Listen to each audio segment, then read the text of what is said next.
tahun.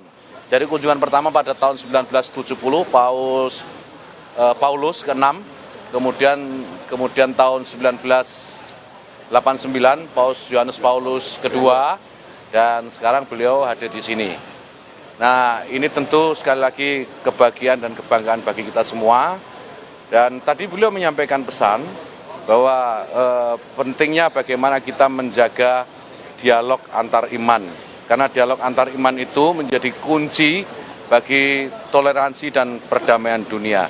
Saya kira ini juga hal yang akan nanti dibicarakan bersama dengan Presiden Jokowi besok hari, dan insya Allah saya juga akan mendampingi beliau.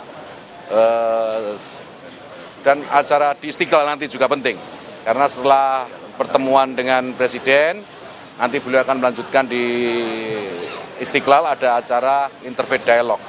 Saya kira ini manifestasi dari apa yang tadi beliau ucapkan, bahwa dialog itu menjadi kunci utama bagi sukses perdamaian, bukan hanya dunia tetapi antar umat manusia. Nah, saya kira ini pesan paling penting yang disampaikan oleh beliau, dan tentu saya atas nama pemerintah menyampaikan selamat datang kepada Paus Fransiskus ya, di bumi Indonesia, di bumi Pancasila, di bumi keragaman, dan di bumi yang Bhinneka Tunggal Ika. Saya kira itu. Ini kan Paus Fransiskus tidak menggunakan mobil mewah ya, Innova ini sebagai contoh nih buat pejabat Indonesia. Ya, saya kira ini luar biasa kesederhanaan beliau. Beliau contohkan bagaimana menjadi, karena beliau ini kan bukan hanya pemimpin agama, tetapi juga pemimpin negara, gitu kan. Beliau ini pimpinan tahta suci Vatikan, dan dengan kesederhanaannya beliau tunjukkan itu.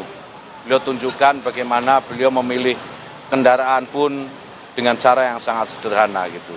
Dan ini patut untuk dicontoh, saya kira itu.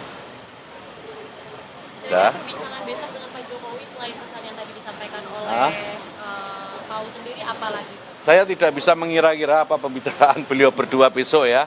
Tapi saya yakin, karena tadi saya sampaikan beliau ini juga pemimpin negara, selain pemimpin umat, pasti beliau juga mengupdate segala isu-isu yang terkait dengan perkembangan global.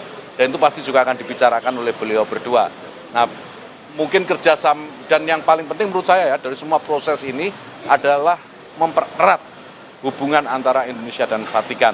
Besok saya update lagi setelah pertemuan beliau berdua kalau ada kesempatan. Ada rencana Paus ketemu Presiden Indonesia terpilih enggak? Direncanakan begitu. Nanti akan ada pertemuan dengan Presiden elected, Presiden terpilih dalam satu pertemuan.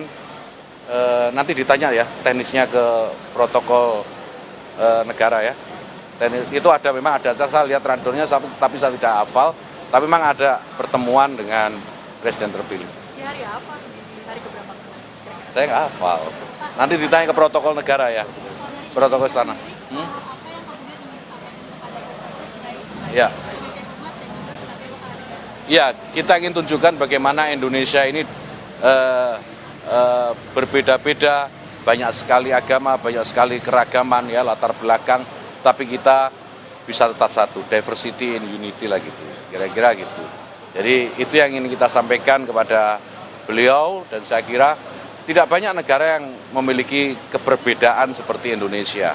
Dan ini pesan baik saya kira, dan kami berharap beliau Paus Fransiskus ini menyaksikan gitu ya, bagaimana keberagaman di Indonesia itu bisa terpelihara dengan baik. Itu. Sambon? Hah?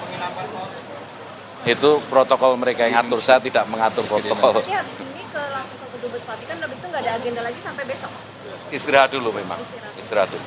Mungkin ada yang mau disampaikan ke masyarakat Indonesia, sudah. mungkin mayoritas yang juga yang ada kegiatan. Jadi selama begini ya, kita ini ditakdirkan untuk hidup beragam.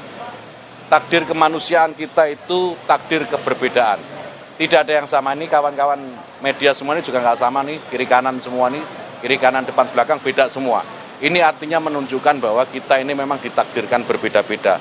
Tetapi dari pesan keberbedaan itu, yang penting bagaimana kita bisa menjamin bahwa kita semua saling bersatu, saling memahami, saling pengertian, memahami kekurangan dan kelebihan masing-masing, dan tetap menjaga persatuan dan kesatuan. Jadi kalau sekarang Paus Fransiskus hadir, kita harus maknai ini sebagai sebuah keberbedaan yang juga harus